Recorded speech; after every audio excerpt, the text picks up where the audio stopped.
மனோஜவம் மாருததுல்ய வேகம் ஜிதேந்திரியம் புத்திமதாம் வரிஷ்டம் வாதாத்மஜம் வானரயூத முக்கியம் ஸ்ரீராமதூதம் சிரசா நமாமி. Majestic astrological centre YouTube channel வழியாக உங்களை பார்க்கறதுல ரொம்ப சந்தோஷப்படுறேன். இன்றைக்கி இங்கே நம்ம என்ன மாதிரியான வீடியோ பார்க்க போகிறோம்னு பார்த்திங்கன்னா, நம்ம 6ஆம் தேதி வர்ற 6ஆம் தேதி வந்து பார்த்திங்கன்னா வாக்கியப்படி சனி பகவான் கும்பத்திலிருந்து மீனத்துக்கு பெயர்ச்சி ஆக போகிறார். ஆக அந்த சனி பகவான் அப்படின்னாலே நமக்கு வந்து பார்த்திங்கன்னா கொஞ்சம் பயத்தை உண்டு பண்ணுவார் அப்படின்றது. ஆனால் பயப்பட வேண்டிய அவசியம் கிடையாது. எதில் வந்து நல்லபடியான நற்பலன்களை கொடுக்க போகிறார், எதில் கெட்ட விஷயங்களை கொடுத்து நம்மளை டெஸ்ட் பண்ண போகிறார் அப்படின்றதெல்லாம் வந்து பார்த்திங்கன்னா இந்த வீடியோவில் வந்து உங்களுக்கு தெளிவுபடுத்துறதுக்கு தான் இங்கே நம்ம வந்து இந்த வீடியோ பண்ணுறோம். ஓகே, இப்போ பாருங்கள், சனி பகவான் இது நாள் வரைக்கும் விரயத்தை பார்த்தார். சனி பகவான் இப்பயும் அட் ப்ரெசண்ட் சனி பகவான் இங்கே இருக்கார், ஆட்சி பெற்று விரயத்தை பார்க்குறனால பார்த்திங்கன்னா வெளிநாட்டு வருமானத்தை ஊக்குவிப்பார். நிம்மதி அப்படின்றது இருக்காது. ஷிஃப்ட்டு பேஸில் போட்டு அடித்து புழிஞ்சி நிம்மதி தூக்கம் அப்படின்றதே அப்படின்னா என்னன்னு கேட்குற அளவுக்கு ஒரு வேலை பளுவை கொடுத்துருப்பார். அப்புறம் மனதில் ஒரு சில கஷ்டங்களை வந்து கொடுத்துருப்பார். ஸோ அப்போ வந்து பார்த்திங்கன்னா லக்னத்துக்கு இவர் 6ஆம் வீட்டில் இருக்கிறப்ப ரோக சனி அப்படின்னு சொல்லுவாங்க. அப்போ இது நாள் வரைக்கும் உடம்புல வந்து சில நோய்களையும் கொடுத்துருப்பார். ஒரு சில ஆப்ரேஷன்ஸு, மருத்துவமனை செலவை கொடுத்துருப்பார். இதெல்லாம் வந்து எல்லாத்துக்கும் எல்லாமே கொடுத்துருக்க மாட்டார், சம்வாட் கொடுத்துருப்பார். அப்போ இதிலிருந்து விமோச்சனமே இல்லையா அப்படின்னா கண்டிப்பாக வந்து பார்த்திங்கன்னா இதிலிருந்து விமோச்சனம் இருக்குது. யாரெல்லாம் மாத்திரை மருந்தெல்லாம் அதிகமாக யூஸ் பண்ணுறீங்களோ இனிமேல் வந்து பார்த்திங்கன்னா மாத்திரை மருந்தெல்லாம் அதிகமாக யூஸ் பண்ண மாதிரி கொஞ்சம் குறையும் அப்படின்றது நற்பலன்களெல்லாம் நிறையா இருக்குது, அதை பார்ப்போம். ஸோ ரோக சனியாக இருந்து லக்னத்துக்கு 6ஆம் வீட்டில் ரோக சனியாக வந்து எதிரிகளை ஊக்குவித்து எதிரிகள் நமக்கு ஒரு சில நஷ்டங்களை கொடுக்கறது, அந்த மாதிரியான விஷயங்கள், கடனில் தத்தளிக்கிறது, கடன் வந்து கழுத்தை நெரிக்கிற மாதிரி இருக்குது சார். கன்னிராசி அப்படின்னா இந்த ரேஞ்சில் எதுக்கு தான் நம்ம பிறந்தோம்னு இருக்குது, அந்த அளவுக்கு கடன் இருக்குது, பேங்க்காரன் வீட்டுக்கு வந்து உட்காந்துட்டுருக்கான், ஜப்தி பண்ணிடுவேன்னு சொல்கிறாங்க, அந்த அளவுக்கு போயிட்டுருக்குது. இந்த மாதிரியான விஷயங்கள்லாம் வந்து நடந்திருக்கும். அப்புறம் பார்த்திங்கன்னா சனி பகவான் அங்கேருந்து 4ஆம் வீட்டை பார்க்குறனால வந்து பார்த்திங்கன்னா வீடு நான் சொன்ன மாதிரி பிரச்சனையில் இருக்கும். இஎம்ஐயில் வந்து பார்த்திங்க அப்படின்னா ஒரு வண்டி வாங்கினீங்க அப்படின்னா அது அவனே எடுத்துகிட்டு போகிற மாதிரி இஎம்ஐ கட்ட முடியாத பிரச்சனைகள் இருக்கும். இதெல்லாம் யாருக்கு? இந்த கன்னி ராசி கன்னி லக்னங்காரங்களுக்கு. முதல்ல இங்கே ஒரு விஷயத்தை தெளிவுபடுத்துகிறேன். லக்னமும் ராசியும் ஒரே நேர்கோட்டில் போயிட்டுருக்கிற மாதிரி, ரயில் தண்டவாளம் மாதிரி. ஆக லக்னமும் ராசியும் ரெண்டுமே ஒன்றுக்கு ஒன்று செலச்சல்ல. நம்ம வாழ்க்கைன்ற ரயிலை இயக்கணும்னா 2 தண்டவாளமும் சேர்ந்தா தான் முடியும். ஒரு இதில் வந்து வச்சு கொண்டு போக முடியுமான்னா சைக்கிள் தான் ஓட்ட முடியும், 2 வீலர் தான் ஓட்ட முடியும். அதை வந்து நம்ம இந்த இடத்துல தெரிஞ்சுக்கணும். ஆக இங்கே ரோக சனியாக இருந்து எதிரிகளை உருவாக்கி பீடைகளை கொடுத்து கண் திருஷ்டிகளை அதிகமாக்கி உடல் அசதிகளை கொடுத்து விரயங்களை கொடுத்து அந்த மாதிரி விஷயங்கள்லாம் கொடுத்து இருந்தார். நல்லது அப்படின்னு பார்த்திங்கன்னா ஃபாரின் ட்ரிப்புக்காக படிக்கிறதுக்கு போகிறேன், இல்லை வந்து வேலைக்கு போகிறேன் அப்படின்னா அதுக்கு நல்லபடியான வருமானத்தை கொடுத்துருப்பார். இது மாதிரியான விஷயங்கள்லாம் வந்து பார்த்திங்கன்னா சனி பகவான் பண்ணிக்கிட்டு இருந்தார். அப்புறம் சனி பகவான் 4ஆம் வீட்டை வந்து இத்தனை நாள் பார்த்துட்டு இருந்தார், இப்பயும் பார்த்துட்ருக்கார். 4ஆம் வீடுன்றது வந்து பார்த்திங்கன்னா வீடு, மனை, வண்டி, வாகனம், அம்மா, தாயார், இதெல்லாம். ரோக சனியாக இருந்து தாயாரை பார்க்குறப்ப பார்த்திங்கன்னா தாய்க்கு கண்டம், தாய்க்கு உடல்நல கோளாறு, மருத்துவமனை செலவு அதிகரிப்பு, இது மாதிரியான விஷயங்கள் எல்லாம் கொடுத்துக்கிட்டு இருந்தார். ஆக இந்த விஷயத்தை விட்டு வெளியே வர முடியுமா அப்படின்றது தான் நமக்கு இருக்கிற ஒரு பெரிய கவலையாகவே இருக்குது. ஆமாங்களா? இப்போ பாருங்கள், அங்கேருந்து வந்து பார்த்திங்கன்னா இந்த லக்னத்துக்கு 8ஆம் வீட்டை 9ஆம் வீட்டை வர பார்த்துக்கிட்டு இருந்தார். பாக்கியத்துலேயும் அடி கொடுத்துக்கிட்டு இருந்தார். 4ஆம் வீட்டை பார்க்குறது ஒரு பக்கம், தாயார் 9ன்னா அப்பா, அப்பாவுக்கு ஒரு சில பிரச்சனைகள் கொடுக்கறது, அப்பாவுக்கும் உங்களுக்குமான இந்த ராசி கன்னி ராசிக்காரங்களுக்குமான கேப் வந்து அதிகப்படுத்தி விடுறது, கம்யூனிகேஷன் கேப்பை க்ரியேட் பண்ணுறது, 2 பேர்த்துக்கு நடுவில் வந்து பார்த்திங்கன்னா ஒரு இணக்கம் இல்லாத சூழலை கொண்டு வர்றது, இந்த மாதிரியான பல விஷயங்களை அவர் பார்த்துட்டார். இதனாலவே வந்து பார்த்திங்கன்னா நிம்மதி குறைவு, ஊர் விட்டு ஊர் போய் வேணால் சம்பாதிக்கலாம், இங்கே இருந்து அப்பா அம்மாவோட சம்பாதிக்க முடியாது, அந்த மாதிரியான விஷயங்கள். அப்புறம் பார்த்திங்கன்னா இவங்களுடைய 12ஆம் வீட்டை பார்க்குறனால வந்து பார்த்திங்கன்னா இளம் வயதில் வந்து பார்த்திங்கன்னா திருமணம் பண்ணவங்களுக்கு வந்து பார்த்திங்கன்னா திருமண தடை அந்த மாதிரி இருக்கிறது. அப்புறம் பார்த்திங்கன்னா இந்த 12ன்றது வந்து பார்த்திங்கன்னா அயன சயன போகஸ்தானம், அது வந்து கெட்டு போச்சு. சனி பகவான் பார்த்தனால ரொம்ப தள்ளி போச்சு. குழந்தைக்காக காத்துட்டு இருந்தவங்கெல்லாம் வந்து பார்த்திங்கன்னா பெரிய அளவில் வந்து ஏமாற்றத்தை இந்த 2.5 வருடம் அனுபவிச்சிருப்பாங்க. ஆக இந்த 2.5 வருடத்தை தாண்டி இந்த இடத்துல நமக்காகவே சனி பகவான் என்ன பண்ணுறாரு, லக்னத்துக்கு 7ல் வந்துடுறாரு. சரி, இந்த ராசி அதாவது கன்னி ராசி அப்படின்ற இந்த கன்னி ராசிக்கு வந்து பார்த்தீங்க அப்படின்னா உபயராசின்றனால குரு பகவான் அப்படின்றவர் வந்து பார்த்திங்கன்னா நமக்கு நன்மை செய்ய மாட்டார். அவர் எங்கே இருக்கார்? 10ல் இருக்கார். ஒரு 6-7 மாதமாக 10ல் இருக்கார். 10ல் சனி பதவிக்கு ஆபத்து, தொழில் மாற்றம், அதை 10ல் குரு பதவிக்கு ஆபத்து, தொழில் மாற்றம் தானே சொல்லிக்கிட்டு இருப்பாங்க. அதை வந்து கொடுத்துருப்பார். அதை தொழிலில் வந்து பிரச்சனையை கொடுத்துருப்பார். இதெல்லாம் வந்து குரு பகவான் அங்கே இருக்கிறதுனால. ஏன்னா பாதகாதிபதி மாரகாதிபதி லிஸ்ட்டில் வர்றவர் அவர். அப்புறம் இதுக்கு 2ஆம் அதிபதி சுக்கிர தசை யாருக்கெல்லாம் நடக்குதுன்னு பாருங்கள். கண்ணில் வச்சு வாங்கி விட்ருக்கோம்.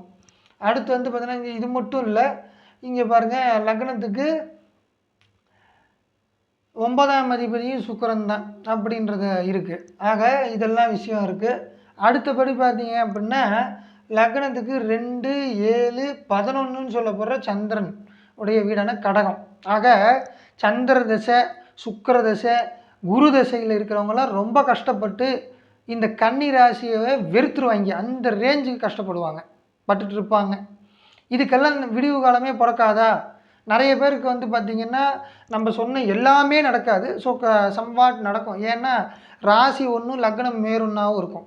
இல்லை ராசியும் அதே தாங்க, கன்னி ராசி கன்னி லக்னம் அப்படின்றவங்களுக்கு வந்து பார்த்திங்கன்னா இந்த சனி பகவான் வந்து நல்ல ஸ்ட்ராங்காக 5, 9ஓட தொடர்பு கொண்டு இருப்பார், 4, 7, 10ஓட தொடர்பு கொண்டு இருப்பார். அந்த மாதிரி இருக்கிறப்ப சனி பகவான் இருக்கிற வீட்டை வளர்த்து விட்ருவார். அப்போ பாருங்கள், இந்த லக்னத்தில் இந்த 6ல் இருந்தனால எதிரிகளை வளர்த்து விட்டார். இத்தனை நாள் சண்டை சச்சரவை வளர்த்து விட்டார்.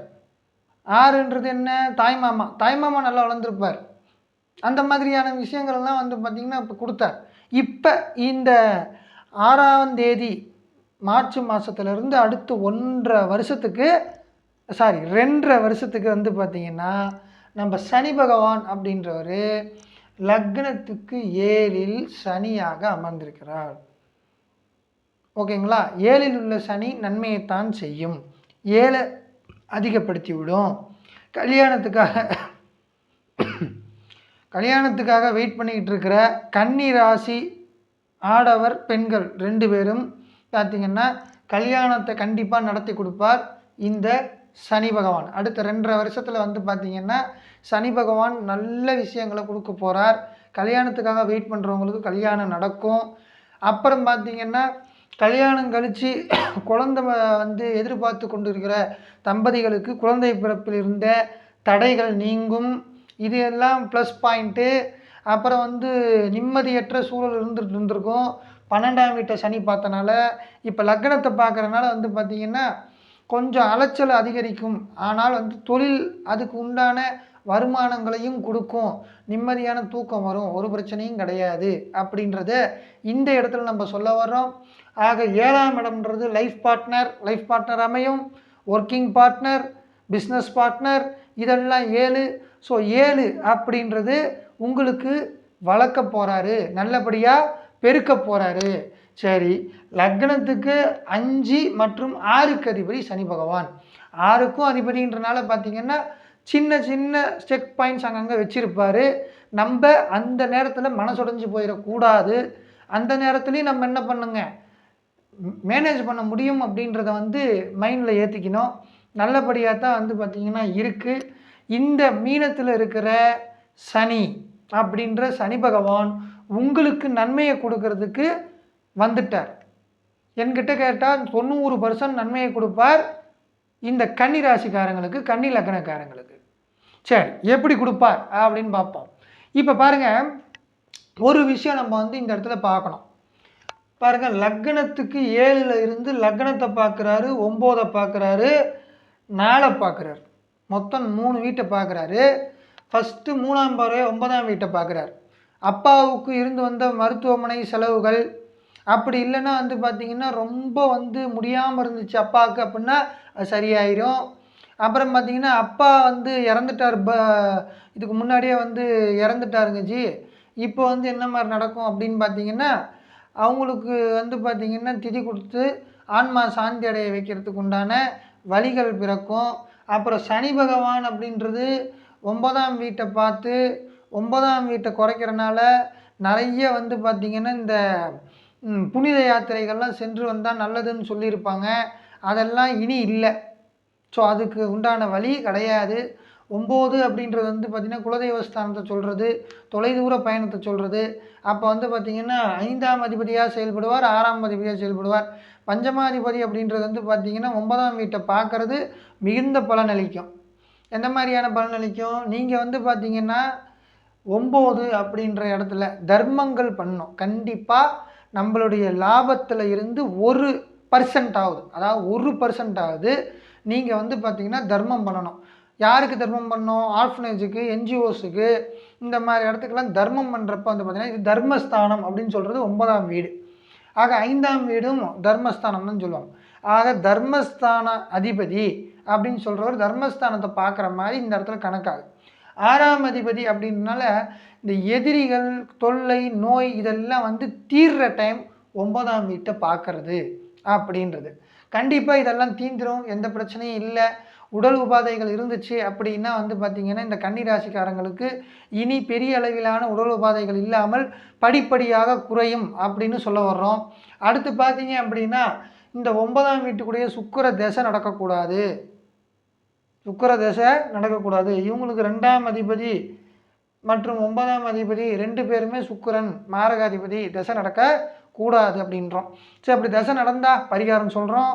அந்த பரிகாரம் கழிச்சு இப்போ நம்ம சொன்ன இந்த நற்பலன்களை எல்லாம் வந்து இது பண்ணிக்கலாம். நீங்கள் வந்து பார்த்திங்கன்னா சுக்கிரன் இருக்குது அப்படின்றப்ப வந்து பார்த்திங்கன்னா மகாலட்சுமி வழிபாடை கைவிடாமல் பண்ணுங்கள். சுக்கிர தசை அப்படின்றப்ப வந்து பார்த்திங்கன்னா மகாலட்சுமி வழிபாடு அப்படின்றது ரொம்ப கை கொடுக்கும். கோமாதாவை வழிபடுங்க, கோ பூஜையில் கலந்துக்குங்க. இது மாதிரியான விஷயங்கள் பண்ணுறப்ப நற்பலன்கள் நிறைய வந்து நம்ம வந்து சேரும் அப்படின்றோம். அப்புறம் பார்த்தீங்க அப்படின்னா முடிஞ்சால் உங்களால் அம்மா மண்டபம் அப்படின்ற நம்ம திருவானைக்காவலில் இருக்கிற அம்மா மண்டபத்துக்கு போய் சாமியை பார்த்துட்டு, திருவானைக்காவல் சாமி, ஸ்ரீரங்கம் சாமி எல்லாம் பார்த்துட்டு வாங்க. அது ஒரு வெள்ளிக்கிழமையில் பார்த்து அம்மாவை பார்த்துட்டு வர்றது ரொம்ப நன்மையை கொடுக்கும். இதெல்லாம் வந்து பரிகாரமாக சொல்கிறோம். அடுத்து வந்து பார்த்தீங்க அப்படின்னா இந்த லக்னத்துக்கு ராசிக்கு வந்து பார்த்திங்கன்னா 7ல் இருக்கிற சனி பகவான் லக்னத்தையே பார்க்குறார். அப்போ டெஸ்ட் வைப்பார். நீ நல்லவனா கெட்டவனா, சொசைட்டியில் உன்னைய வளர்க்கலாமா க்ளோஸ் பண்ணிடலாமான்னு டெஸ்ட் வைப்பார். ஆக என்ன இவ்வளோ நேரம் இப்படி பேசிட்டு நல்லதாகும் இப்போ கெட்டதும் இருக்குது அப்படின்றது, அந்த கெட்டதை தாண்டி வர்றதுக்கு உண்டான நற்பலன்களையும் அவரே தருவார். சனி கொடுத்தால் எவர் தடுப்பார் அப்படின்றது. சனி எதை கொடுத்தாலும் எவனாலையும் தடுக்க முடியாது. அதனால் வந்து பார்த்திங்கன்னா இந்த இடத்துல வந்து லக்னத்தையே பார்க்குதே பிரச்சனையை கொடுக்குமா? 6, 8, 12 சனி பகவான் மறைந்திருந்தால் உங்களுடைய ஜாதகத்தில் கொஞ்சம் பிரச்சனையை கொடுக்கும். போக்குவரத்தில் கவனம் தேவை. பார்ட்னர்ஷிப்பில் வந்து பார்த்திங்கன்னா பெரிய அளவிலான ஏமாற்றத்தை கொண்டு வந்து கொடுக்கும். எப்போ? 6, 8, 12 இந்த 3 இடத்துல ஏதாவது ஒரு இடத்துல சனி பகவான் இருந்தாலும் தொழிலில் கருத்து வேறுபாடுகள் ஏற்பட்டு பிரிவினை வரும், அவர்கள் கை ஓங்கும், உங்களை ஏமாற்றுவதற்கான வாய்ப்புகள் இருக்குது. சரிங்களா? அப்போ வந்து பார்த்திங்கன்னா நீங்கள் என்ன பண்ணணும்? இந்த இப்போ சனியினுடைய நேரடி பார்வையில் இருக்கிற கன்னி ராசிக்காரங்க நீங்கள் என்ன பண்ணணும் அப்படின்னு பார்த்தீங்கன்னா நேர்மையை கையாளணும். அது மட்டும்தான். எங்கே போனாலும் நேர்மையாக இருக்கணும். சனி பகவானுக்கு அப்போ தான் பிடிக்கும். நீங்கள் நேர்மையாக இருந்தீங்கன்னா உங்களை யாராலும் வெல்ல முடியாத ஒரு ஆளாக மாற்றி காட்டுவார். இதுதான். ஆனால் நேர்மையாக இருக்க விடுவாரா? அங்கே தான் பிரச்சனை. நீங்கள் நிறைய தப்பு பண்ணிவிட்டு இப்போ இல்லை நான் சரியாக வந்து இனிமேல் நல்லது பண்ணுவேன் அப்படின்னா இத்தனை நாள் பண்ண தப்புக்கு ஆப்படிப்பார். அவர் ஒரு நீதிமான். உங்களுடைய பண்புகளால் விளைந்த நல்ல பலனையும் தீய பலன்களையும் சரிவர சமமாக பிரித்து கொடுப்பார் சனி பகவான். ஆக சனி பகவான் இந்த வீட்டை பார்க்குறப்ப இது நாள் வரைக்கும் நான் வந்து ஒழுங்காக தாங்க இருக்கேன் அப்படின்னா, இப்போ ஒழுங்கற்று நடக்கக்கூடிய, அதாவது வந்து பார்த்திங்கன்னா எந்த பிரச்சனைக்கும் போகாமல் எல்லாத்தையும் அனுசரிச்சுட்டு போகிறேன், இருந்தாலும் இப்போ இவன் மேலே ஒரு கோவம் ஓவராக வருது அப்படின்னு இந்த மாதிரி இனிமேல் இருக்கக்கூடாது. ஆனால் அப்படி தான் இருக்க வரும். கூட இருக்கிறவங்க அப்படின்னு இந்த லக்னத்துக்கு 7 அப்படின்றது பார்த்திங்கன்னா கூட இருக்கிறவங்களால பிரச்சனைகள் உண்டு. மனைவியாலோ பார்ட்னர்ஷிப்னாலோ இதெல்லாம் பிரச்சனைகளை கொடுப்பாரு. உங்களுடைய மதிப்பு மரியாதையை குறைக்க பார்ப்பாரு. அப்போ என்ன பண்ணுங்க, நம்ம நேர்மையை கடைபிடிச்சால் தானாக சரியாயிடும். இப்போ இது யாருக்கு நடக்கும்? இப்போ மதிப்பு மரியாதைன்னு சொல்கிறோம், ஸ்டேட்டஸ், சோசியல் ஸ்டேட்டஸ். இந்த சோசியல் ஸ்டேட்டஸ்ன்னு சொல்கிறது இந்த 3ஆம் வீடு செவ்வாய் தசை, செவ்வாய் புத்தி யாருக்கு நடக்குதோ அவங்களுக்கு இந்த 2.5 வருடத்துக்குள்ள கண்டிப்பாக நான் சொன்ன மாதிரி இந்த பேர் கெடுக்கிறது, சோசியல் ஸ்டேட்டஸ் கம்மியாகிறது, மதிப்பு மரியாதை இழக்கிறது, இது மாதிரியான தீய பலன்களை செய்ய வைப்பார் அப்படின்றது சொல்ல வர்றோம். சரி, இப்போ இங்கே நம்ம வந்து பார்த்திங்கன்னா அடுத்தபடியாக என்ன பார்க்குறோம் அப்படின்னு பாருங்கள். சனி பகவான் வந்து பார்த்திங்கன்னா லக்னத்துக்கு 4ஆம் வீட்டை பார்க்குறார். ஸோ 1ஆம் வீட்டை பார்க்குறனால மதிப்பு மரியாதைகள் சில டெஸ்ட்டுகள் வரும். எதிராளி நம்மளை ஏமாத்துறதுக்கு டைம் பார்த்துக்கிட்டு இருப்பாங்க.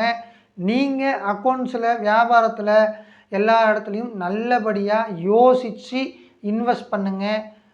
ரெகுலராக பீரியாடிக் செக் பண்ணுங்கள். அதெல்லாம் பண்ண வந்து பார்த்திங்கன்னா நல்லபடியாக வந்துடும். எந்த பயமும் தேவை கிடையாது. எல்லாத்துக்கும் ஒரு சொல்யூஷன் இருக்குது. அந்த சொல்யூஷன் உங்கள் ஜாதகப்படியும் இங்கே நான் சொல்கிற சொல்யூஷனும் சேர்த்து பண்ணும் பொழுது நல்லபடியான பலன்களையே தருவார். சனி பகவான் யாரையும் விட்டுறதா சரித்திரமே கிடையாது. ஓகேங்களா? அடுத்து பாருங்கள், சனி பகவான் அப்படின்றவர் லக்னத்துக்கு 4 பார்க்குறாரு. அப்போ பாருங்கள், லக்னத்துக்கு 4 அப்படின்றது தாய். லக்னத்துக்கு 4 அப்படின்றது தாய். 4 அப்போ தாயாரின் உடல்நிலையில் இன்னும் கொஞ்சம் பிரச்சனைகளை கொஞ்சம் கொடுப்பாரு.